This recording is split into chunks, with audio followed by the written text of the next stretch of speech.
Sybil Wilkes with what you need to know. Today, it's Thursday, March 14th, 2024. Number 1. The judge overseeing the Georgia election interference case dropped 6 charges in the indictments against Donald Trump and his co-defendants due to the fact that the charges, he said, were vague. However, Fulton County Superior Court Judge Scott McAfee noted the problem could be easily remedied. It would just involve additional work by the DA's office to rework the charges and refill to the judge's specifications. Judge McAfee left in place acts described in the indictment, such as Trump's call to the Georgia Secretary of State, Brad Raffensperger, in which he asked Raffensperger to find the votes needed to hand him victory in that state.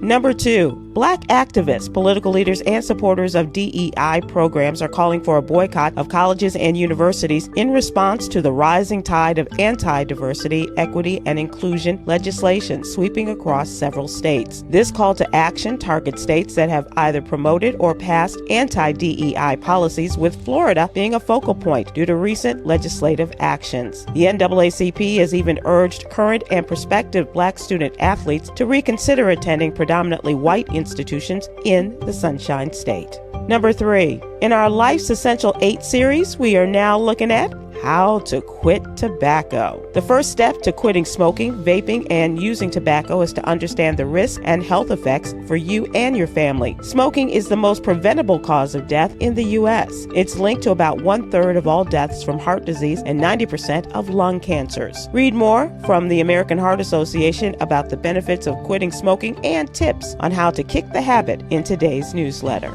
Number 4, a 15-year-old boy with autism was shot and killed by deputies in San Bernardino County after charging at them with a garden tool. The incident occurred March 9th during a domestic disturbance call. The tense moments, which lasted only about 7 seconds, were caught on the deputy's body camera. Number 5, federal officials often overlook female veterans' mental health needs, leaving gaps in available resources. More outreach and research are needed to encourage female veterans to seek care. Females make up 10% of the veterans population and are expected to grow over the next decade.